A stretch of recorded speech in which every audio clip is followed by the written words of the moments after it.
একদম গোড়া মেরে কেটে দাও, যাতে আর কোনো ডাল এদিকে না আসে। তুমি চিন্তা করো না গিন্নি, আমি ঠিকই কাটছি। তাহলে ডালগুলো তুই কেটেই ফেললি প্রকাশ? হ্যাঁ দাদা, আমার এছাড়া আর কিছু করবার নেই। ঠিক আছে, কিন্তু গাছে যদি বড়ই ধরে তাহলে তখন আবার বড়য়ের ভাগ চাইবি না তো? আমি তো আমার ভাগের ডালগুলো সব কেটেই নিলাম, আমি আবার কেন বড়য়ের ভাগ চাইবো? হ্যাঁ, থাকবে থাকবে, মনে না রাখলে কি আবার হবে? ওগো চলো, এবার ঘরে চলো।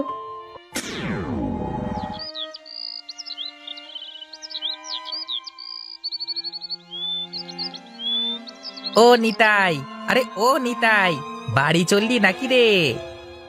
এবেলার কাজ শেষ করে আসলাম দাদা, গরুর জন্য ঘাসগুলো নিয়ে বাড়িতে যাচ্ছি, খিদেও লেগে গেছে তো। আরে এদিকে আয়, একটু বস, জিরিয়ে যা, বাড়িতেই তো চলে যাচ্ছিস। হ্যাঁ, তা দিনকাল কেমন যাচ্ছে রে নিতাই? আর দিনকাল রে ভাই, সারা দিন বাইরে খেটে মরি, আবার বাড়িতে গিয়ে বউয়ের হুকুম শুনতে শুনতে পাগল হয়ে যাই। সে কি দাদা, তুমি কি বউকে খুব ভয় পাও নাকি? কেন, তুই তোর গিন্নিকে ভয় পাস নে মনে হচ্ছে?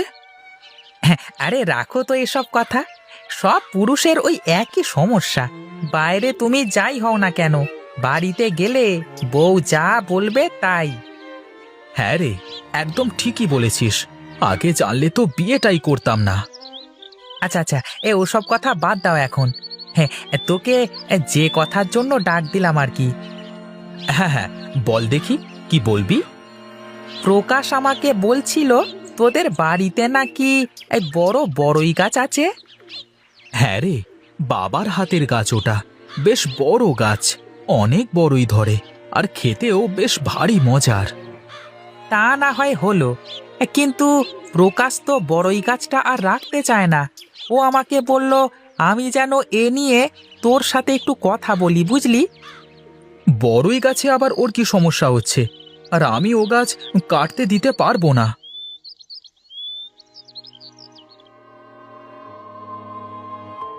আমি বলি কি দাদা, তুমি ওদের দুই ভাইয়ের এই ঝামেলার মধ্যে যেও না। তা বললে কি আর হয়? ওরা দুজনেই যে আমার বন্ধু, দুই ভাইয়ের মধ্যে এই ঝামেলা আমাকেই মেটাতে হবে। বেশ, তোমার যা ইচ্ছে করো, এখন চলো বাড়ির দিকে যাওয়া যাক।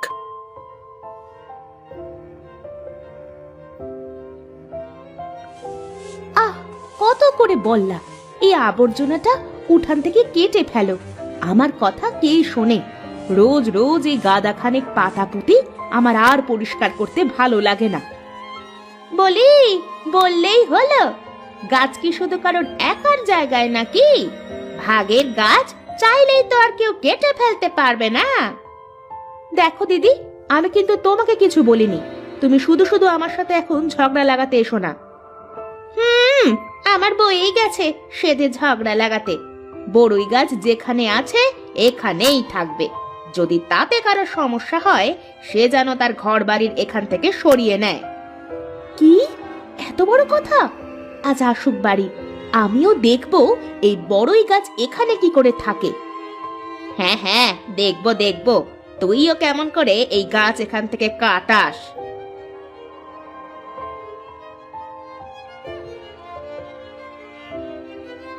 কি হয়েছে গিন্নি, সেই 2 মাইল দূর থেকে তোমার গলা শোনা যাচ্ছে? কি আর হবে, যাও তুমি আগে বসো গিয়ে, গোয়ালে ওদের খেতে দাও।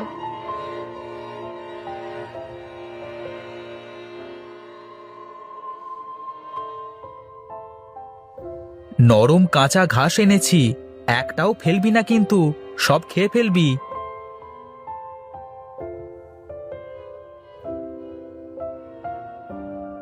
কি গো, মুখ চোখ ওভাবে পেঁচার মতো করে বসে আছো কেন? এ বাড়িতে তো থাকাই মুশকিল হয়ে যাচ্ছে গো। তোমার ছোট ভাইয়ের বউ আমাকে যখন তখন যা তা বলে, আমি বলতে গেলেই তো ঝগড়া বেঁধে যাবে। আহা, তোমাদের কি নিয়ে এত ঝগড়া বাঁধে বলো তো? কি নিয়ে আবার? তোমাকে আগেই বলেছিলাম আলাদা হওয়ার সময় সবকিছু আলাদা করে নিবা। এখন এই ভাগের জিনিস নিয়ে কথা বলতে আমার ভালো লাগে না। কেন কি হলো আবার? তোমার ছোট ভাইয়ের বউ বড়ই গাছটা কেটে ফেলার কথা বলে। ও আচ্ছা, এই ব্যাপার। তার মানে প্রকাশ ওর বউয়ের কথাই সবার কাছে বলে বেড়াচ্ছে। উমা, কি বলো তুমি? তার মানে তোমার ভাইও শেষমেশ বউয়ের কথা শুনে তোমার সাথে? আরে না না, প্রকাশ আমার কাছে কিচ্ছু বলেনি। তাহলে তুমি জানলে কি করে শুনি? রামু বলছিল যে প্রকাশ নাকি বলেছে বড়ই গাছটা কেটে ফেলবার কথা। ওই দেখো, বউয়ের কথা শুনে প্রকাশ এমনটা বলেছে। কই কই এতদিন তো কিছুই বললো না। আর তাছাড়া গাছে বড়ই ধরলে তো কেউ কম খায় না। হ্যাঁ, তোমার এসব নিয়ে কোনো কথা বলবার দরকার নেই। যা বলবার আমি প্রকাশের সাথে বলবো ক্ষণ। আমি আর কি বলবো? রোজ রোজ সামনের পর যদি ঘ্যান ঘ্যান করে তাহলে কি আর চুপ করে থাকা যায় কও? আচ্ছা, আমি কালকেই একবার প্রকাশের সাথে কথা বলবো। বল প্রকাশ, তুই রামুর কাছে কি বলেছিস? কি আর বলবো, উঠোনের উপর এই বড়ই গাছটা এই শুধু শুধু রেখে কি লাভ দাদা? দেখো না, এই পাতা পড়ে উঠোন কিভাবে নোংরা হয়ে আছে। এ কি কথা বলছিস রে প্রকাশ? এই গাছটা বাবা তোকে আর আমাকে সাথে করে একসাথে লাগিয়েছিল। তোর কি কিছুই মনে নেই? আমার সব মনে আছে দাদা। আমি বড়ই খাওয়ার জন্য কান্না করেছিলাম বলে বাবা এই গাছটা এনে উঠোনে লাগিয়ে দিয়েছিল। বাবার এই স্মৃতি তুই মুছে ফেলতে চাস? এই দেখো দাদা, আমি তো এখন আর ছোট নেই, আর এখন আমি বড়ই খাইও না। তাছাড়া রোজ রোজ উঠোনে এত ময়লা হলে কি আর ভালো লাগে? বুঝেছি, তার মানে এখন এই গাছের কোনো মূল্য নেই তোর কাছে। ঠিক আছে, কালই তুই তোর ভাগে যে ডালগুলো গেছে না, ওগুলো কেটে ফেলিস। আমার এদিকে যে ডালগুলো আছে ওগুলো থাক। ঠিক আছে দাদা, তবে তাই হবে।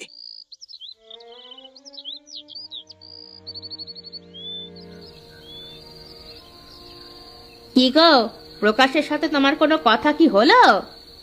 হ্যাঁ গো গিন্নি, আজই বললাম কথা। কি বললো প্রকাশ শুনি? কি আর বলবে, এখনো তো বইয়ের কথায় উঠে বসে।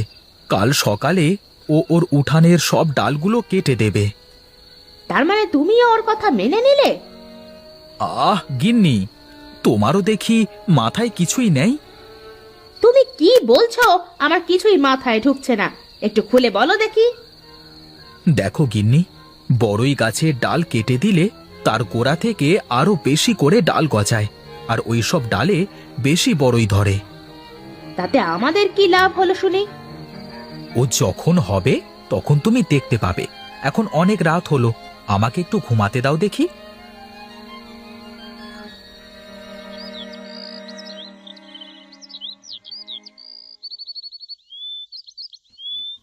একদম গোড়া মেরে কেটে দাও, যাতে আর কোনো ডাল এদিকে না আসে। তুমি চিন্তা করো না গিন্নি, আমি ঠিকই কাটছি। তাহলে ডালগুলো তুই কেটেই ফেললি প্রকাশ? হ্যাঁ দাদা, আমার এছাড়া আর কিছু করবার নেই। ঠিক আছে, কিন্তু গাছে যদি বড়ই ধরে তাহলে তখন আবার বড়য়ের ভাগ চাইবি না তো? আমি তো আমার ভাগের ডালগুলো সব কেটেই নিলাম, আমি আবার কেন বড়য়ের ভাগ চাইবো? হ্যাঁ, থাকবে থাকবে, মনে না রাখলে কি আবার হবে? ওগো চলো, এবার ঘরে চলো।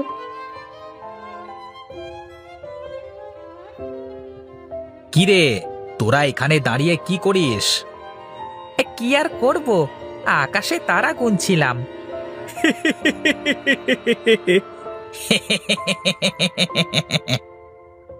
কি রে, তোরা হাসছিস কেন?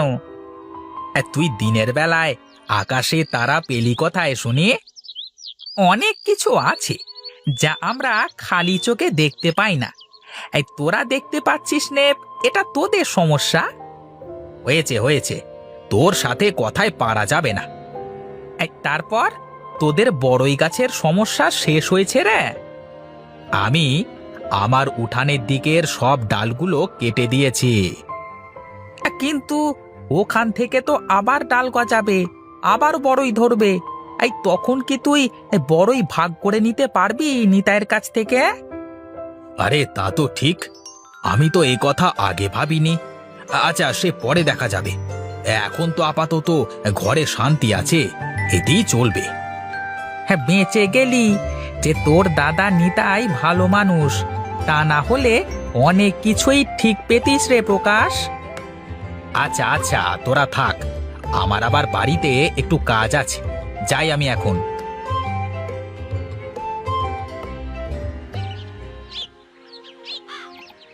ওগো, দেখো গাছে কত বড়ই ধরেছে।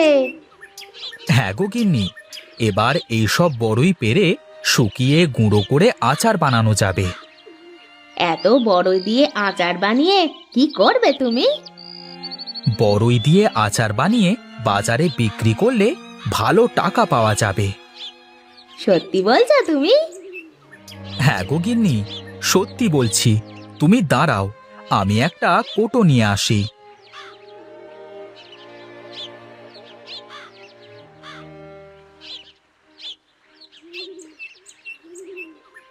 গিন্নি, এবার এই বড়ইগুলো সব রোদে শুকাতে দাও, তারপর আচার বানানো যাবে। দেখ প্রকাশ, তোর দাদা এই বড়ই দিয়ে আচার বানিয়ে বিক্রি করে কত টাকা ইনকাম করলো, আর তুই? আমার কি দোষ? সব দোষ আমার গিন্নির।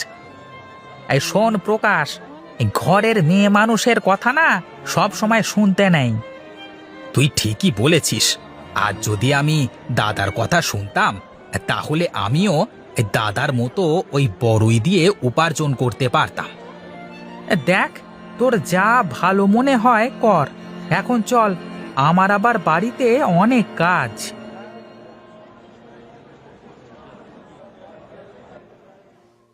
প্রকাশ, ওই রে, একটু বাইরে আয় দেখি। বলো দাদা, কি বলবে? এ এ এ কিসের টাকা দাদা? ওরে, এ তোর ভাগের টাকা। বাবার হাতের কাছে আমারও যেমন অধিকার আছে, তোরও সমান অধিকার আছে। কিন্তু দাদা, কোনো কিন্তু না। আমি সব বড়ই দিয়ে আচার বানিয়ে সেগুলো বিক্রি করে এই টাকাগুলো পেয়েছি। যেহেতু তুই বড়ই গাছের অর্ধেক ভাগীদার, তাই অর্ধেক টাকা তোর। আমাকে আমাকে তুমি মাপ করে দাও দাদা, আমি তোমার মনে কষ্ট দিয়েছি। আমাদের অনেক বড় ভুল হয়ে গেছে দাদা, আমাদের আপনি মাফ করে দেন। ঠিক আছে ঠিক আছে, এখন থেকে বড়ই গাছটার ভালো করে খেয়াল রাখিস প্রকাশ। এই গাছটা যতদিন থাকবে ততদিন বাবার আশীর্বাদ আমাদের সাথে থাকবে। তুমি তুমি কোনো চিন্তা করো না দাদা, এখন থেকে বড়ই গাছটাকে আমি খুব যত্ন করব। বেশ, এখন আমি চলি তাহলে, গিন্নি আবার রেগে আছে, গিয়ে আগে তাকে শান্ত করি।